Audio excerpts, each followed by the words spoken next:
Throwback to the 14th of May 2022.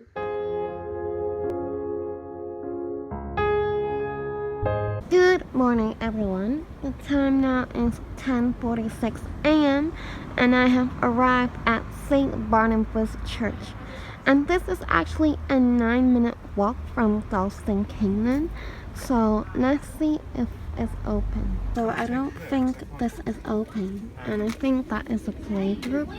So I'm now gonna go to my next destination. This is the chocolate factory, and I found it from a passerby that decades ago this place used to be a chocolate factory, but now it is a private property and it is a artist studio where artists come here and paint. Oh, there's a Brighton Road in London.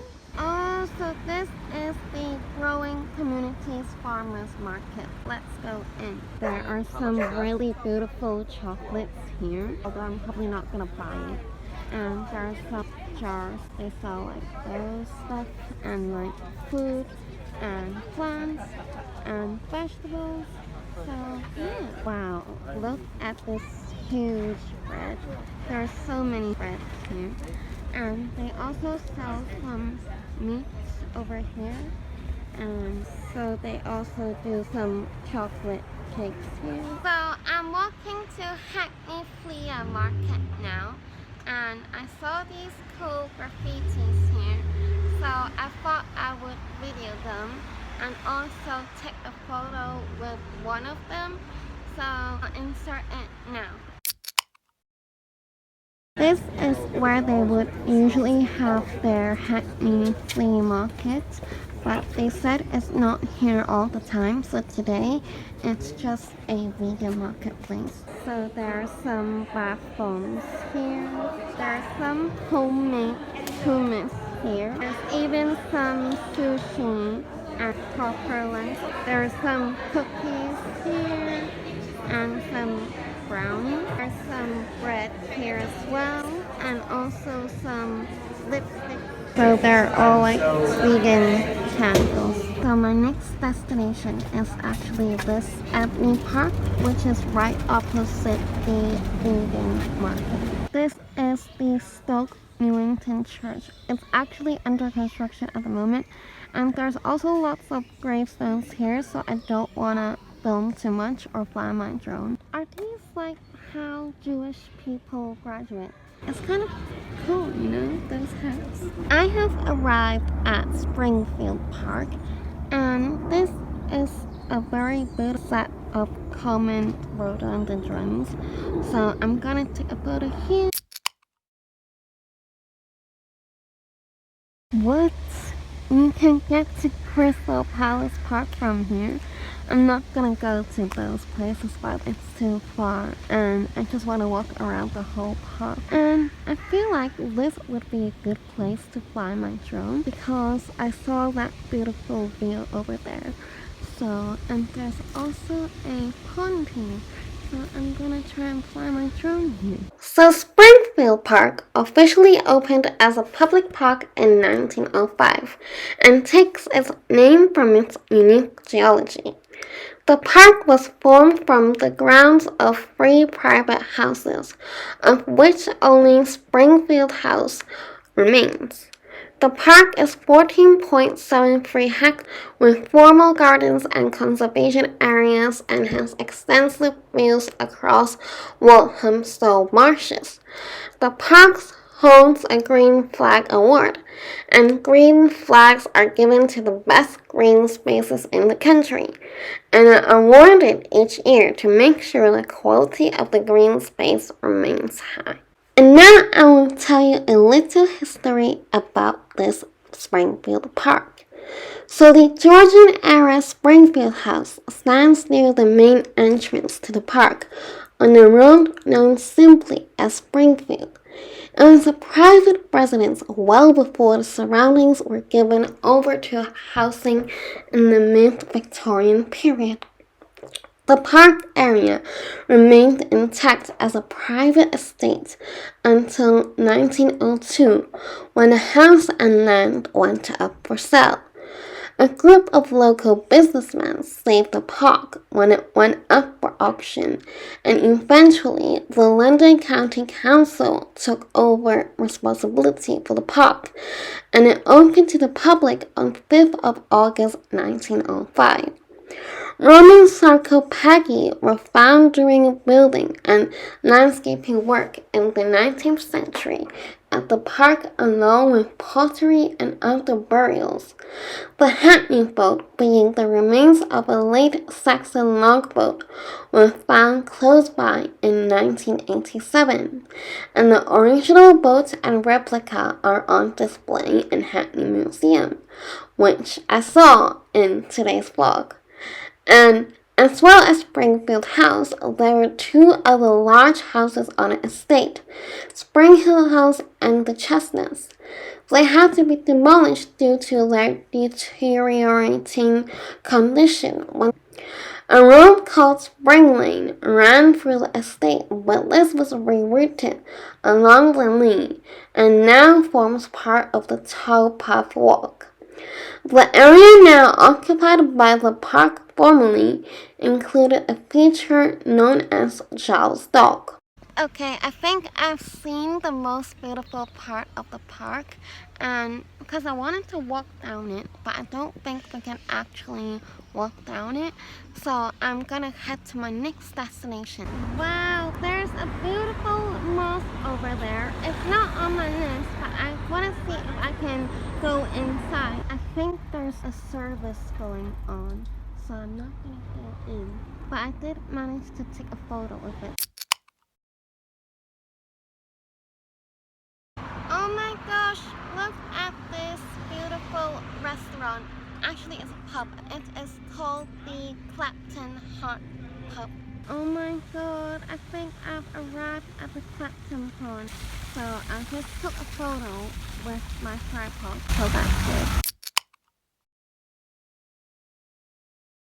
So I came into the Clapton Hart Pub because it was on the way to the Barnabas Park, so I am gonna take a photo with this. This is another side of the restaurant, and I have been there. There are some beautiful, stunning paintings here, as well as a garden, but I chose to sit next to the deer. So I ordered this beef burger and chips because they said that's the most popular, and I got like a jug of water as well. And I have arrived at Abbott's Park, and it actually took me like 52 minutes to walk here, so I hope this park is worth it, although it seems like just a normal park. There's a playground here. There's nothing special about this park. Oh well, and it's too crowded to fly my drone. So I'm walking to Jubilee Pond, and I actually saw this harrow recreation ground, and I was just interested to see if it's just like a green field, and I think it is. But since there's literally no one here, I feel like I can fly my drone here and learn about why Leytonstone High Midland Road Station is called that name. So I learned that the station opened on 9th July 1894 as part of the Tottenham and Forest Gate Railway and was originally called Leighton. On 17 August 1915, 3 explosive bombs from the German Zeppelin L-10 landed on or near the station, destroying the ticket office and a billiard hall in the arches under the platform and damaging several houses nearby. 4 people were killed. The station was renamed Leighton Midland Road on 1st of May 1949. The goods yard, which was just beyond the station, closed on 6th of May 1968. As with Leytonstone High Road and Wanstead Park stations, the booking office was built into the viaduct arch. By the 1980s, all the buildings had been removed, and the Greater London Council built a new booking office on Midland Road itself. A few years later, that was closed and demolished when Leighton Middle Road was unstaffed. And since the takeover by London Overground, the station has benefited from a major refit, including deep clean, new signing, a ticket machine, and additional waiting shelters. The community garden, which was started by members of the Goblin Support, is tended by station staff now, one of whom recently won an award for outstanding service to passengers. The station also contains help points and automatic ticket gates. Controversially, the Midland Road entrance is now closed. And that's all the information I have to tell you about this Leighton Midland High Road station. Hope you enjoyed listening. And this wanstead heath actually looks really beautiful from up high. Just saying.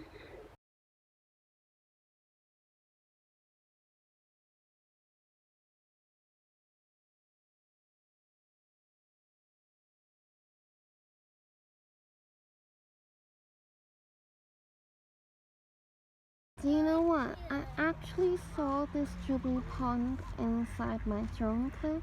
And we can also walk to Wanstead Park from here. So I'm gonna walk to Wanstead Park. I just took a photo there. I think this might be the prettiest part of the pond, so I want to use my drone to help me take a photo.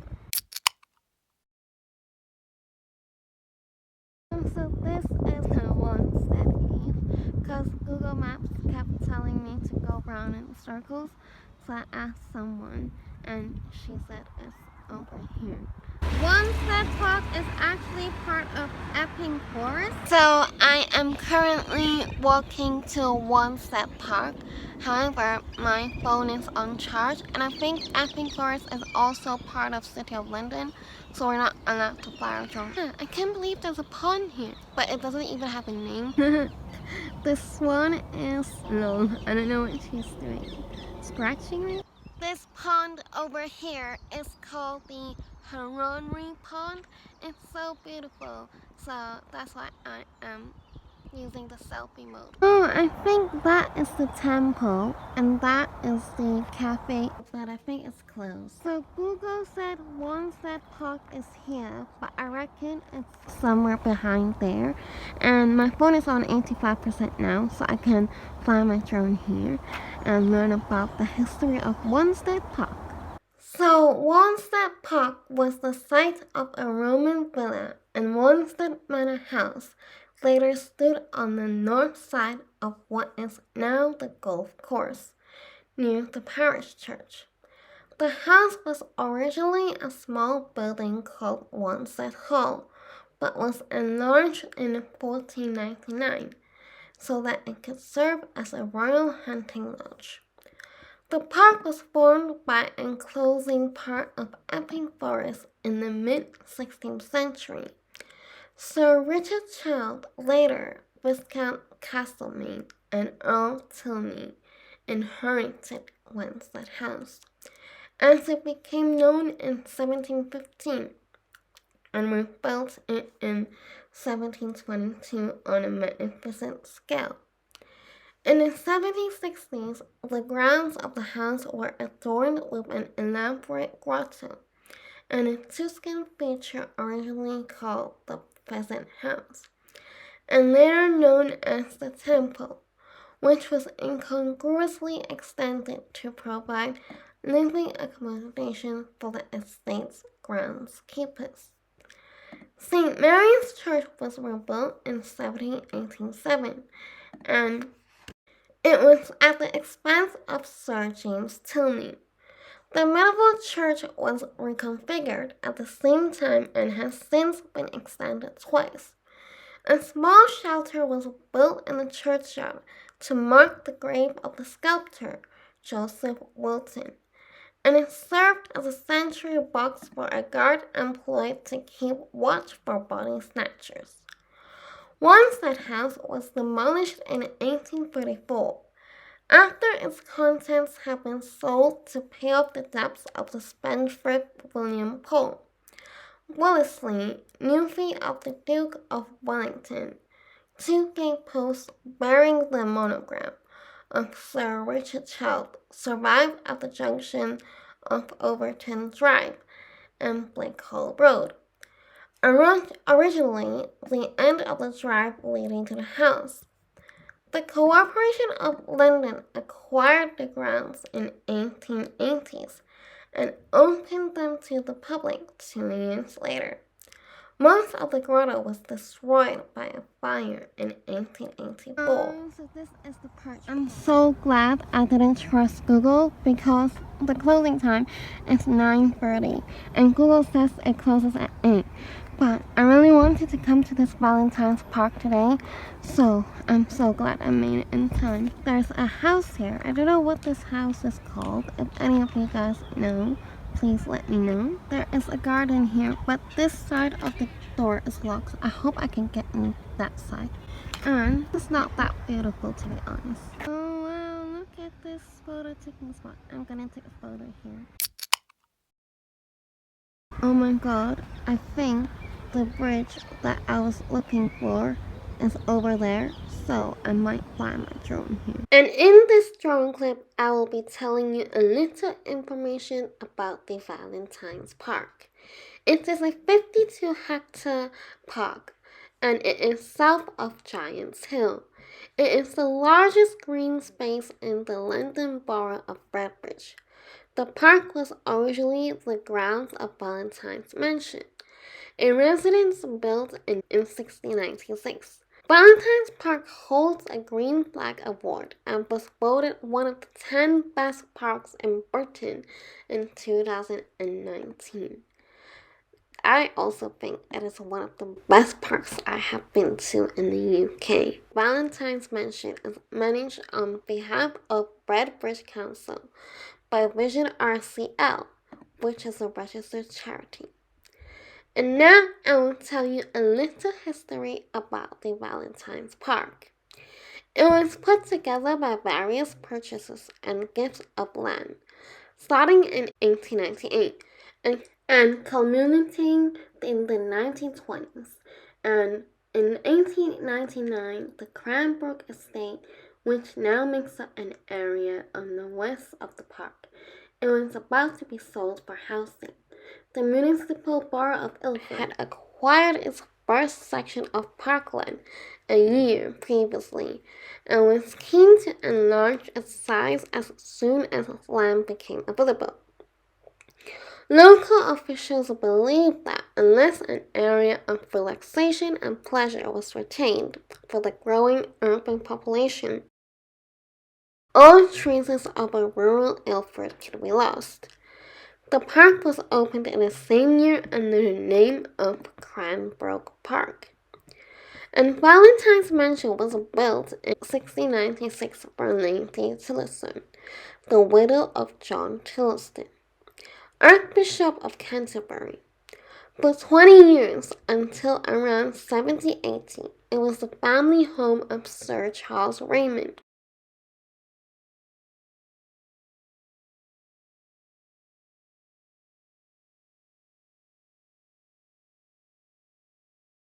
Oh wait, there's another bridge here. Look at these perennial candy tough plants and this mint flower. There's a mini garden here and there's some asparagus there. I want to take a photo here. I just saw on this sign that this is actually called the Valentine's Diamond Jubilee Dry Garden. Actually, I think this is the front of the garden, so I might take a photo here as well. So there's a Gardens Cottage Cafe here, but it's closed now because it's like nearly 9 o'clock. Wow, I have never seen these shrubby rock roses flowers before, so I'm gonna take a photo here. This bridge is actually fake but the opposite one is so there's actually a children's playground here, and it says that we can get to a Melbourne field and a boating lake and also Ilford station, but I think it's closer for me to go to Giant's Hill. Oh, I think that is the boating lake. Oh, I think that is the Melbourne field. I'm going to end this vlog here because the sun is setting already and the park is gonna close in 15 minutes. So I am gonna end this vlog here. If you enjoyed it, don't forget to subscribe, like, share it with your friends, and comment down below to let me know if you actually ended up going to any of these places because of my vlog. And I'll see you all with another traveling vlog or music related video.